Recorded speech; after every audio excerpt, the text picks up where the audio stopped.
Olhar Clínico, com o Dr. Jean Gorenstein. Hora de conversar com o Dr. Jean Gorenstein. Nossa, o Dr. Jean tá chique, de terno e gravata, para quem está acompanhando a gente no YouTube. Eu vou te falar, viu? Eu falei no ar aqui na Band News, Dr. Jean, na última vez que você conversou com a gente, ainda como nosso colunista, né, não tinha sido anunciado oficialmente, o Dr. Jean é o secretário de Saúde do Estado de São Paulo. A confirmação veio logo na sequência do Band News Station. Eu falei aqui no ar, Dr. Jean, que o senhor fez uma troca que eu não recomendaria para ninguém, viu? A Band News FM é muito maior do que qualquer desafio. Doutor Jean, parabéns e tomara que o senhor consiga desenvolver um excelente trabalho. Eu sei que não é fácil a iniciativa pública na comparação com a iniciativa privada. E já queria começar de cara, doutor Jean, perguntando sobre vacina, né? A perspectiva de vacina. Os Estados Unidos têm investido muito, e se fala nessa possibilidade de que não sobre vacina para as outras pessoas, né? Para o resto do mundo, inclusive para o Brasil, que está testando bastante. Quais são as perspectivas, doutor Jean, secretário de Saúde de São Paulo, doutor Jean? Pois é, olha, primeiro eu quero agradecer muito sempre a acolhida que o Grupo Bandeirantes teve com relação a mim. Eu não tenho dúvida que eu tenho que agradecer também que se eu estou nesse posto, parte disso foi da possibilidade da gente expressar as nossas opiniões, sempre de uma forma muito correta, visando sempre a população. Isso é algo extremamente importante. O que muda? Muda o fato de um médico vindo do SUS, trabalhando num hospital público, né, que é o Hospital Emílio Ribas, que sabe todas as dificuldades, seja de agendar um exame, seja de receber um resultado, seja das dificuldades dos nossos pacientes quando estão dentro dos hospitais, que a gente conhece a realidade social. Então, cabe agora usar toda essa experiência dos meus 26 anos de vida pública, claro que sim, voltado ao hospital público, voltado sim à população. Então eu não tenho dúvida que hoje talvez eu realize o meu sonho de estar indo nas comunidades, de estar levando saúde para as comunidades, de estar levando imunização. Hoje, já na primeira semana, Barão, Carla e os ouvintes, a gente conseguiu doação de máscaras, mais de 50 mil litros de álcool gel para levar para onde? Para as comunidades. Vamos implementar as testagens, mais e mais testes. Vamos agilizar os resultados dos testes. A gente tem visto, muitas vezes, os testes demorando 7, 8 dias. Isso não pode acontecer. A gente, como médico, falava, mas que absurdo, eu preciso saber isso logo. E isso é o que vai realmente já sendo feito, e já está sendo feito já essa semana.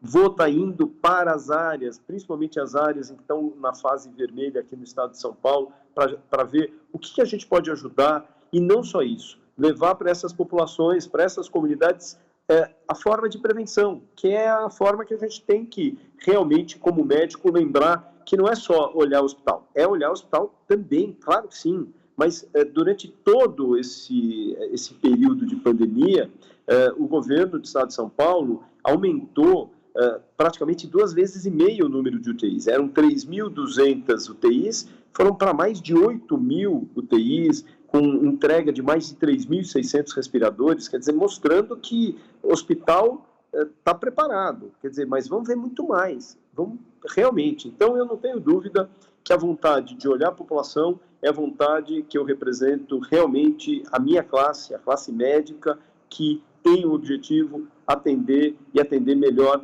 possível os nossos pacientes. E sobre as vacinas, doutor Jean? Exatamente. Voltando para a questão da vacina, é algo extremamente importante. Isso é algo histórico. Independente das vacinas, independente, por exemplo, o governo do estado de São Paulo assinou um contrato com a Sinovac, que é a empresa chinesa, assim como o governo federal assinou com Oxford. Quer dizer, o que nós queremos? Que saia uma vacina, independente se é governo federal, se é estadual, se talvez nessas avaliações, nesses estudos, a gente entenda que talvez as duas vacinas devam se juntar. A gente não sabe. As duas estão numa fase bastante adiantada, que é na fase 3, que é para avaliar a resposta dos anticorpos neutralizantes, que a gente chama, são anticorpos específicos contra o vírus, e que eles têm que aumentar e ficar em níveis elevados para garantir uma proteção. Por isso que é capaz que, se esse projeto desses estudos mostrarem que nos próximos 3 meses esses voluntários ainda se mantiveram em níveis elevados, seguramente essa vacina vai ser liberada de forma emergencial, compassionada, que a gente chama, fazendo então com que ela possa ser usada logo na população e é capaz, sim, que nós tenhamos essa vacina já em dezembro para ser distribuída para parte da população, principalmente grupos específicos. E em janeiro, uma outra parte, e assim vai.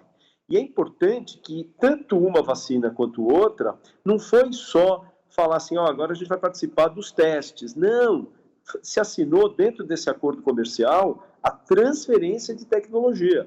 Tanto o Instituto Butantan, que já tem know-how em vacinas, quanto a Fundação Oswaldo Cruz, que também o tem, no sentido de produzirem vacinas aqui. Por que isso é importante? Porque é muito possível, os estudos, apesar das vacinas já serem iniciadas, muito possivelmente, se der tudo certo, em 3 meses, as pessoas, os voluntários vão ter que ser acompanhados pelo menos 12, 24 meses para saber se esses anticorpos se mantêm elevados e por quanto tempo. Por exemplo, vacina da gripe. A gente sabe que eu tomo hoje a vacina da gripe, mas depois de 12 meses os anticorpos caem. Então é fundamental que eu promova uma nova dose. A gente chama isso de booster vacinal. É um reforço vacinal produzindo mais anticorpos que vão aguentar e ficar mais 12 meses. Então, não adianta só ter vacina agora. Eu preciso que todos os anos, possivelmente, eu tenha que vacinar, muito possivelmente. Ou que surjam mutações, modificações genéticas desses vírus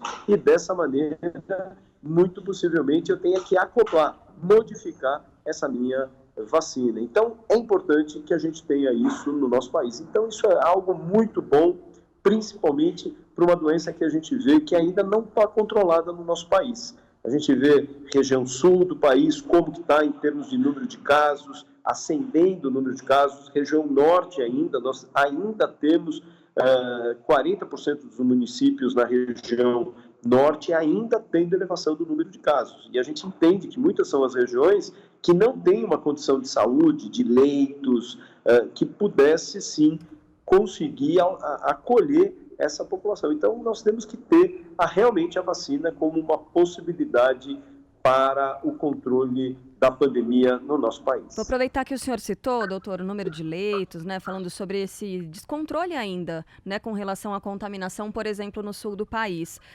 No Sudeste, a gente teve ontem o governador de São Paulo, João Dória, falando em calibragem técnica do Plano São Paulo, quer dizer, para reabertura, né, do comércio, reabertura de setores da economia, e aí com uma certa flexibilização, né, com relação a esses números de internações, por exemplo, de contaminações. Agora que o senhor tem acesso ao lado de lá, né, que a gente só consegue ter noticiando, queria que o senhor explicasse para a gente, por favor, como é que se dá, né, essa análise do que pode ser reaberto, do que não pode, como é que se chega até esses números, e queria avaliação do senhor com relação a isso, as projeções para São Paulo, sobre o plano São Paulo de reabertura. A gente está perto dessa etapa verde?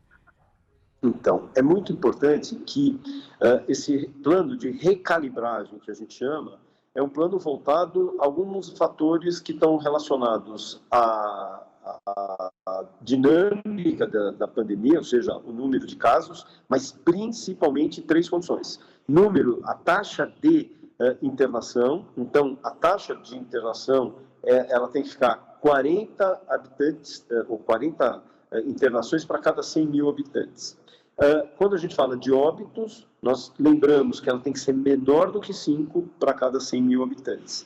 E quando nós falamos de ocupação em leito de UTI, quer dizer, os leitos ociosos em UTI, hoje a programação é 75%, mostrando claramente que essa é uma margem de segurança.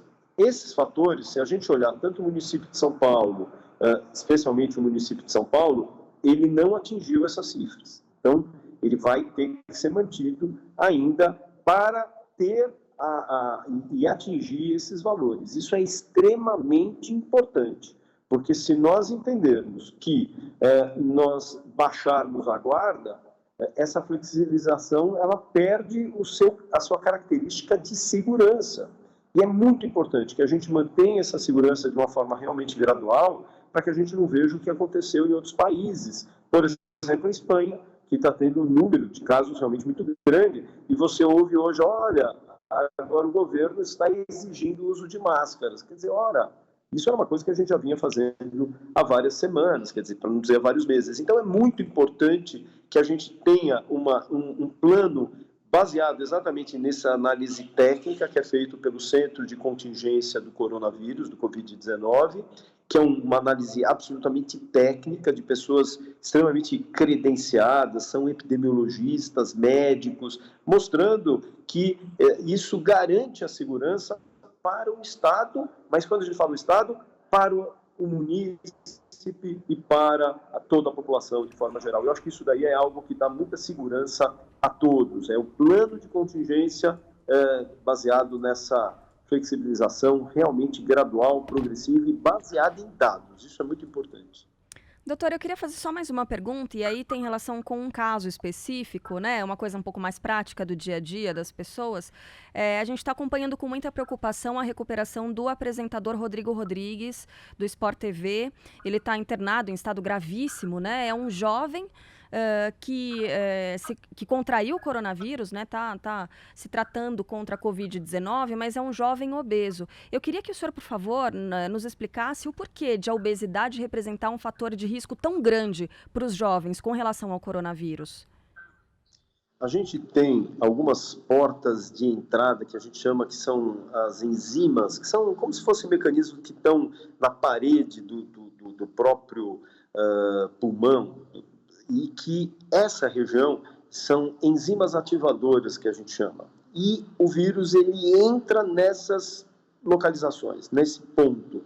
Quando ele entra, ele causa uma facilitação, quer dizer, ele aproveita isso como ingresso para a circulação. O que a gente sabe que os obesos, eles têm um maior número desses receptores, dessas enzimas. Então, com isso, eles têm muito mais portas para adentrarem num determinado organismo. Isso a gente já aprendeu, que quanto maior portas, quanto maior número dessas enzimas, que são as enzimas ativadoras da angiotensina, que a gente chama, elas são áreas que facilitam uma maior quantidade de vírus na corrente sanguínea, dando quadros muito mais expressivos, muito mais graves. Então, a gente foi aprendendo com a nossa realidade. Por quê? Porque na China não tinham praticamente obesos como nossa realidade no Brasil. E a gente começava a ver, mas espera aí, ele é obeso e não obrigatoriamente tinha. E quando a gente fala obeso, a gente não está falando de pacientes com uma obesidade mórbida. Muitas vezes, pacientes com sobrepeso, uma elevação até não tão expressiva, mas poderiam ser de risco para desenvolver essas formas graves. E essa realidade a gente começou a descobrir no nosso país, no nosso meio, exatamente por uma questão do número de obesos em que nós temos no nosso meio. E isso também foi observado nos Estados Unidos, porque a obesidade também é um problema de saúde pública lá. Pois é, a gente está acompanhando uma discussão nas últimas horas, doutor Jean, e eu queria ouvi-lo como médico, como cientista, como especialista, sobre um assunto que deveria ser tratado como medicina, como algo ligado à ciência, mas virou a discussão política, que é a tal da hidroxicloroquina, né? A gente já teve aqui nos Estados Unidos o FDA, que é quem regula a medicação no país, e me parece que não tem nenhum comunista, né, enfim, nenhum charlatão no FDA para manipular esse tipo de informação. A cloroquina até agora não comprovou a sua eficácia no combate ao coronavírus. É isso o que os cientistas dizem. A cloroquina pode ser usada em algum tipo de tratamento específico.